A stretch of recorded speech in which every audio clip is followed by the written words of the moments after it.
Books that make you think, feel, and see the world differently. Sounds heavy, right? But classics don't have to be intimidating. In today's video, we are breaking down 5 classic book recommendations that are perfect for beginners. Assalamu alaikum Stalkings, मेरा नाम अर्शिया है and I'm a third year law student who is absolutely obsessed with books. From classics to contemporary, I love exploring it all and sharing my thoughts with you guys. So, if you are here because you are curious about classic literature, then you are already in the right place. और हम अगर आपको लगता है कि books पढ़ने के लिए टाइम नहीं मिलता या फिर क्लासिक्स काफ़ी ओवरवेलमिंग लगते हैं और कहाँ से शुरू करना और आपको कुछ आइडिया नहीं है, तो मेरे चैनल आपके लिए ही है. हर वीडियो के साथ I help you dive into the world of books without any stress. Don't forget to hit the subscribe button because trust me, this is the beginning of your bookish journey. Firstly बात करते हैं the picture of Dorian Gray की. ठीक है, शुरू करते हैं इसके ब्रिलियंट ऑथर से, ऑस्कर वाइल्ड. ऑस्कर वाइल्ड एक आयरिश पोएट और प्ले राइट थे जिनका वेट, चार्म और शार्प सोशल कमेंट्री के लिए फेमस है. वाइल्ड काफ़ी अनऑर्थोडॉक्स और बोल्ड थे अपने ज़माने के लिए और उनके यूनिक पर्सपेक्टिव्स हर काम में नज़र आते हैं. The picture of Dorian grey उनकी एक लौती नावल है और क्या मास्टरपीस है. इस बुक के ज़रिए वाइल्ड ने एक ऐसी दुनिया को तस्वर किया है जहाँ पर ब्यूटी और यूथ का ऑब्सेशन है और मोरालिटी काफ़ी सेकेंडरी चीज़ बन जाती है. जिनकी ऐसी सोसाइटी जहाँ पर everything that matters is beauty and nothing. अब बात करते हैं इसकी स्टोरी की. The picture of Dorian grey एक यंग और हैंडसम मैन डोरियन ग्रे की कहानी एज द नेम सजेस्ट, जिनके दोस्त बासिल हॉवर्ड जो कि एक पेंटर है, डोरियन के पोर्ट्रेट बनाते हैं. बासिल डोरियन के फिजिकल ब्यूटी से बहुत ज़्यादा ऑब्सेस हो जाते हैं. बासिल के एक और दोस्त रहते हैं लॉर्ड हेनरी वॉटन जो कि डोरियन को एक डेंजरस एडवाइस देते हैं, live your life for pleasure and beauty and don't care about the moral consequence. और फिर मैजिक हैपेंस. डोरियन अपनी ब्यूटी को एटर्नल बनाना चाहते हैं. वो अपनी ब्यूटी से बहुत ज़्यादा ऑब्सेस हो जाते हैं. He wants to be beautiful forever. इसका रिजल्ट ये होता है कि उनका जो पोर्ट्रेट था जो हासिल ने ड्रॉ किया था वो बूढ़ा होते जाता है. हर गुनाह का निशान उसके नज़र आना लगता है, वो पेंटिंग पर नज़र आने लगता है. मगर डोरियन रियल लाइफ में हमेशा यंग और परफेक्ट लगते हैं. लेकिन यहाँ पर ये है कि जो भी इमोरल काम डोरियन करते हैं उसका उनके फेस पर कुछ असर नहीं दिखता. वो सारा असर उनके पोर्ट्रेट पर जाता है. And at the last when Dorian sees his portrait he is shocked because the portrait is old and terrifying and ugly. That's the right word. ये नॉवल सिर्फ एक डार्क फैंटेसी नहीं है, ये डीपली फिलोसॉफिकल वाइल अपने को important lesson देते हैं कि आउटवर्ड ब्यूटी से ज़्यादा ज़रूरी है इनवर्ड कैरेक्टर और मोरालिटी. ये बुक ट्रूली टाइमलेस है, पर्सनली सेइंग इट. और वाइल्ड की राइटिंग स्टाइल बहुत कैप्टिवेटिंग है. मुझे सबसे ज़्यादा इंप्रेस किया था वाइल्ड के डायलॉग्स ने. शार्प, क्लेवर और थॉट प्रोवोकिंग है. मैं ये मेरे 12th ग्रेड में पढ़ी थी and I read in 2022 and मेरा दिल चाह रहा था कि मैं हर सिंगल लाइन को हाईलाइट कर दूँ, हर सिंगल पेज को ऐसा हाईलाइटर से जस्ट हाईलाइट कर दूँ. हर dialogue is very precise. It's not verbose at all, it's precisely how it has to be. लेकिन यहाँ पर ये है कि कुछ पार्ट्स मुझे बहुत ज़्यादा स्लो लगे obviously because it's classic. Note that कि जो भी आज मैं रिकमेंड करूँगी सारे स्लो पेज्ड ही लगेंगे आपको बिकॉज दे आर क्लासिक्स. लेकिन ओवरऑल ये एक ऐसी किताब है जो एक बार नहीं बार बार पढ़ी जा सकती है. And each time you read it you will find something new. You will discover something new. I can say one thing but for sure is this book will grow old with you. Moving on, next is Metamorphosis by Franz Kafka. शुरू करते हैं इसके brilliant author obviously France Kafka के साथ. Kafka 20th century के एक German speaking sweets writer थे जिनके नाम को काफ्कास्की के टैग दिया गया था. मतलब स्ट्रेंज, सर्रियल और एग्जिस्टेंशियल थीम्स का से भरा हुआ. उनकी राइटिंग हर इंसान के एग्जिस्टेंशियल क्राइसिस को टच करती है. You would relate to it. Kafka खुद एक आइसोलेटेड और कॉम्प्लेक्स पर्सनालिटी थे और ये उनके काम में रिफ्लेक्ट होता है. ठीक है, द मेटामॉर्फोसिस उनकी सबसे फेमस वर्क है जो 1915 में पब्लिश हुई थी. ये एक शॉर्ट नोवेला है लेकिन इसका इम्पैक्ट टाइमलेस और यूनिवर्सल है. अब बात करते हैं इसकी स्टोरी की. इमेजिन करिए कि एक दिन आप उठते हैं और रियलाइज़ करते हैं कि आप अब इंसान नहीं हैं, आप एक इंसेक्ट में बदल चुके हैं. मे बी अ कॉकरोच और any other favourite insect of yours. ये स्टोरी के मेन कैरेक्टर ग्रेगर सामसा के साथ होता है. ग्रेगर एक सेल्समैन है जो अपनी फैमिली के लिए हार्ड वर्क करते हैं. उनका प्राइमरी प्रोवाइडर है. He is the sole breadwinner of the family. एक दिन वो अपने रूम में उठते हैं और देखते हैं कि वो एक जाइंट इंसेक्ट बन चुके हैं.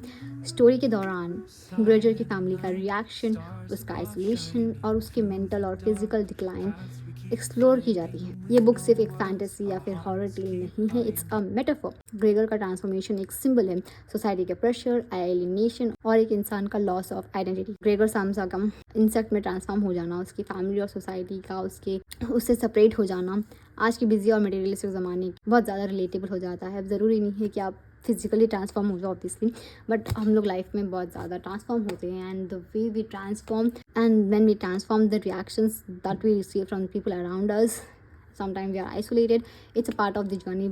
बुक में ग्रेगर की फैमिली का फोकस उसकी यूटिलिटी पर है, उसके इमोशंस और ह्यूमैनिटी पर नहीं। उसको कैसा बर्दाश्त करना, उसको कैसा मेंटेन करना, उसके बारे में उसके इमोशंस उन्हें क्या सोच रहा है या फिर इंसानियत के बारे में कुछ भी नहीं सोचते वो लोग। जब वो जॉबलेस हो जाता है because he is no longer a human being, so अब वो जॉबलेस हो गया है, उनका बिहेवियर उसकी तरफ ड्रास्टिकली चेंज हो जाता है। ये काफ़ी रिलेटेबल लगता है। Gregor is completely desolate now. ये बहुत इंपॉर्टेंट सवाल उठाता है कि are we really defined by our utility and physical experiences. अपना खुद का असल वजूद क्या है, that's the important question that this book raises. मुझे तो मेटामॉर्फोसिस का कॉन्सेप्ट और काफका की राइटिंग बहुत यूनिक लगी थी। काफका का टोन सिंपल है, लेकिन वो उस सिंप्लिसिटी के ज़रिए एक बहुत इमोशनल पंच डिलीवर करते हैं। He serves okay. लेकिन एक ऑनेस्ट पॉइंट ये है कि ये बुक हर किसी के लिए नहीं है। जैसे मैंने शुरू में कहा था कि classics are usually slow paced, but ये बहुत ज़्यादा फिलोसॉफिकल है। इसमें एक ऐसा डेप्थ है जो आपको खुद के लाइफ और प्रायोरिटीज़ पर सोचने पर मजबूर कर देगी। Next we have the great Gatsby by F Scott फिट्जजेराल्ड।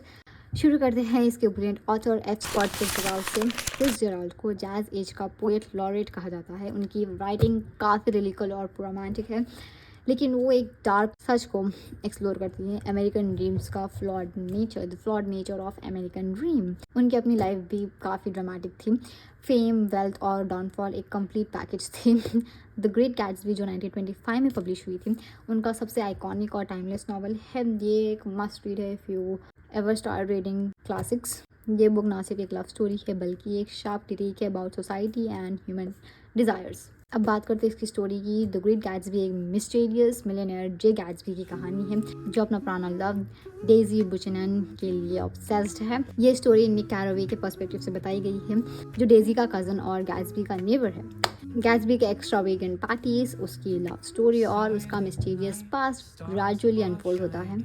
Book का बैकड्रॉप है 1920s का अमेरिका, जहाँ पर जैज एज और प्रोहिबिशन का ज़माना है, जहाँ पर रेवोल्यूशन स्टार्ट हो रहे थे। There were many invention happening और सभी वेल्थ और प्लेजर के पीछे भाग रहे थे। लेकिन गैट्सबी के साथ क्या होता है, क्या वो अपने प्यार और सपनों को पाते हैं, ये तो आपको बुक पढ़ने पर ही पता चलेगा। No spoilers. ये हमें ये समझाता है कि मटेरियल वेल्थ ज़रूरी नहीं है हैप्पीनेस के लिए। गैट्सबी का love for Daisy is pure and tragic, लेकिन क्या ये लव है या ऑब्सेशन है या फिर एक जिद है। बुक में वेस्ट एग और ईस्ट एग के थ्रू ओल्ड मनी और न्यू मनी के बीच का स्टार्क कॉन्ट्रास्ट दिखा गया है। ये हमें प्रिविलेज और इनइक्वालिटी के बारे में सोचने पर मजबूर करता है। मुझे पर्सनली द ग्रेट गैट्सबी एक विजुअली स्टनिंग और इमोशनली इम्पैक्टफुल बुक लगी। फिट्जजेराल्ड का राइटिंग स्टाइल लिरिकल और पोएटिक है और वो अपनी कैरेक्टर्स के फ्लॉज को ब्यूटीफुली एक्सप्लोर करते हैं। Next we have Wuthering Heights by Emily Bronte. सबसे पहले बात करते हैं एमिली ब्रॉन्टे के बारे में। वो एक रिक्लूसिव और मिस्टीरियस राइटर थी और उनकी राइटिंग काफ़ी अहेड ऑफ हर टाइम थी। एमिली ने अपनी दोनों बहनों चार्लेट और एन ब्रॉन्टे के साथ 19th सेंचुरी के लिटरेरी वर्ल्ड को रिडिफाइन किया। लेकिन वेदरिंग हाइट्स उनका सिर्फ एक ही नावल है और इसने लिटरेचर में एक लेगेसी छोड़ दी है जो आज भी टाइमलेस है। ये नावल 1847 में पब्लिश हुआ था, जब क्रिटिक्स ने इसे काफ़ी शॉकिंग और अनकन्वेंशनल कहा था। वेदरिंग हाइट्स का सेटिंग है मोर्स के ऊपर एक आइसोलेटेड और हॉन्टिंग हाउस में। स्टोरी हीथक्लिफ और कैथरीन अर्नशॉ के कॉम्प्लिकेटेड और टॉक्सिक रिलेशनशिप के अराउंड है। हीथक्लिफ एक ऑर्फन है जिसे कैथरीन के फादर ने अडॉप्ट किया था, लेकिन जैसे जैसे वो बड़े होते हैं उनके बीच में बॉन्ड बढ़ता रहता है। लव और रिवेंज का एक डार्क मिक्स बन जाता है। कैथरीन का हाई सोसाइटी के नॉर्म्स और अपने लव के बीच स्ट्रगल्स स्टोरी को कॉम्प्लेक्स बनाते हैं। स्टोरी सिर्फ एक लव ट्रायंगल नहीं है, ये एक जनरेशनल सागा है जिसमें बिट्रेयल, रिवेंज और ट्रेजेडी का एक डीप एक्सप्लोरेशन है। इसका नरेशन मल्टीपल पर्सपेक्टिव से होता है जो इससे और भी ज़्यादा एंगेजिंग बनाता है। हीथक्लिफ और कैथरीन का रिलेशनशिप प्योर लव नहीं है, लेकिन एक डिस्ट्रक्टिव ऑब्सेशन है। ये बुक पढ़ के आप ये ज़रूर सोचेंगे कि क्या ट्रू लव ऐसा होता है। It is also contradictory, it is also the contrast to the love and obsession that we have seen in the great Gatsby. ये बहुत अलग हिसाब के लव एंड ऑब्सेशन है। Both are destructive in nature, but both are different as well. The dark side of the humanity, ये book दिखाती है कि कैसे जेलसी, हेट्रेड और प्राइड ह्यूमन रिलेशंस को पॉइजन कर देती है। हर कैरेक्टर फ्लॉड है जो इसे और रिलेटेबल और रियलिस्टिक बनाता है। मुझे वेदरिंग हाइट्स काफ़ी हाउंटिंग और अनफॉरगेटेबल लगी थी।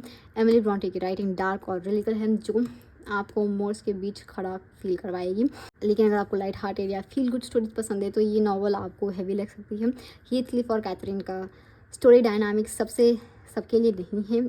अगर आपको डार्क रोमांसेस और इंटेंस कैरेक्टर्स पसंद है तो ये नॉवल आपके लिए है। वेदरिंग हाइट्स आपको लव और रिवेंज के बीच एक फाइन लाइन एक्सप्लोर करने पर मजबूर करेगी।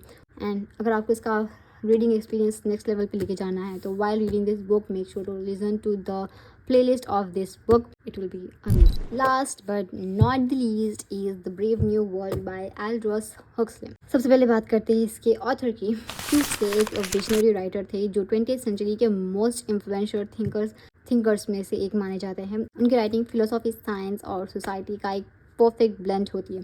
ब्रेव न्यू वर्ल्ड 1932 में पब्लिश हुई थी और इसने लिटरेचर और कल्चर दोनों को डीपली इम्पैक्ट किया है। हुक्सले काफ़ी फैसिनेटेड थे टेक्नोलॉजी और ह्यूमन साइकोलॉजी से, और ये बुक उन्हीं चीज़ों का एक रिफ्लेक्शन है। बात करेंगे स्टोरी की तो ब्रेव न्यू वर्ल्ड एक डिस्टोपियन फ्यूचर में सेट है जहाँ पर सोसाइटी एक वर्ल्ड स्टेट के अंडर कंट्रोल है।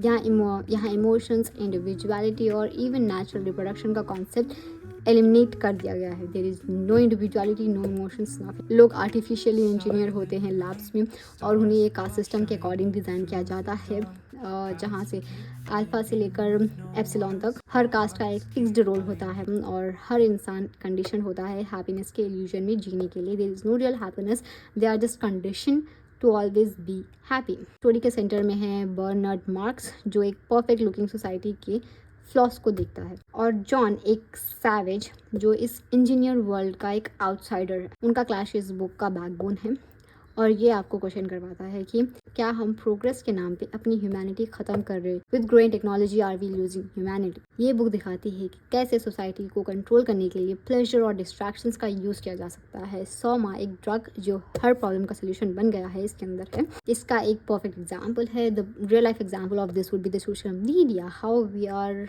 डिस्ट्रैक्टेड बाय सोशल मीडिया के ज़रिए में जो हिसाब का प्लेजर मिलता है और जो हिसाब से हम कंट्रोल होते हैं, that's a perfect example of this being applicable in the present world. Society में इंडिविजुअलिटी एक थ्रेट है, डिवाइड एंड रूल। इंसान को मशीन्स की तरह ट्रीट किया जाता है और कंडीशनिंग के थ्रू सबको एक परफेक्ट लाइफ दी जाती है, which is not perfect at all. Huxley काफ़ी शार्पली साइंस और एथिक्स के क्लैश को एक्सप्लोर करते हैं। अगर साइंस का मिसयूज हो तो क्या वो ह्यूमैनिटी को डिस्ट्रॉय कर सकता है? This is a very valid question considering the technological development that we are seeing currently. Story freedom और स्टेबिलिटी के बीच एक इंटरेस्टिंग डिबेट शुरू करती है। अगर आपको एक परफेक्ट और स्टेबल लाइफ मिले लेकिन इसके लिए आपको अपनी फ्रीडम सैक्रिफाइस करना पड़े, तो क्या आप वो सौदा करेंगे? क्या would you do that trade off? Even if you do that, would it be worth it? Brave New world मुझे एक ऐसी वार्निंग स्टोरी लगती है जो फ्यूचरिस्टिक है लेकिन उसके कॉन्सेप्ट्स आज भी बहुत रिलेवेंट है। जस्ट लाइक आई सेड, ह्यूक्सले की राइटिंग काफ़ी डिस्क्रिप्टिव और इंटेलेक्चुअल है लेकिन कभी कभी स्लो लगती है, obviously because it's a classic. Bernard और जॉन जो कि एक सैवेज है, उन दोनों के पर्सपेक्टिव्स आपको डीपली इम्पैक्ट करेंगे, लेकिन कुछ कैरेक्टर्स ज़्यादा फ्लेश्ड आउट नहीं थे। दे वर प्रीमेच्योर्ड, दे फेल्ट प्रीमेच्योर्ड। ओवरऑल ये बुक एक आई ओपनर है और मुझे लगता है कि हर रीडर को एक बार इसे ज़रूर पढ़नी चाहिए। अगर आपको डिस्टोपियन नॉवेल्स जैसे 1984 या फिर फ़ारेनहाइट 451 पसंद आई है तो Brave New World is an essential to your bookshelf. और अगर आप एक बिगिनर है तो ये आपके रीडिंग जर्नी का एक पावरफुल स्टार्ट हो सकती है। अगर आप और एक्सप्लोर करना चाहते हैं तो ये 3 बुक्स ज़रूर चेक करना। The first is Pride and Prejudice by Jane Austen, next is the To the Lighthouse by Virginia Woolf and the Animal Farm by George Orwell. ये मैंने बुक के लिस्ट में नहीं बताया because I don't know where to place them. These are like a must read. If you want to step into the world of classics, these are a must read according to me. अब आप कैसे हिसाब से पढ़ेंगे आपकी मर्जी, but these are a must read. So shocking. ये थी मेरी list of 5 beginner friendly classics जो आपको लिटरेरी जर्नी शुरू करने के लिए परफेक्ट है। मुझे कमेंट्स में बताएं इनमें से आप कौन सी बुक सबसे पहले पढ़ेंगे। अगर आपको ये वीडियो पसंद आई तो obviously don't forget to like, share and subscribe. Also check out my previous videos for more amazing recommendations. Books का सफ़र लंबा है लेकिन हर पेज के साथ आप सीखते और ग्रो करते रहते हैं। So happy reading. अल्लाह हाफिज़।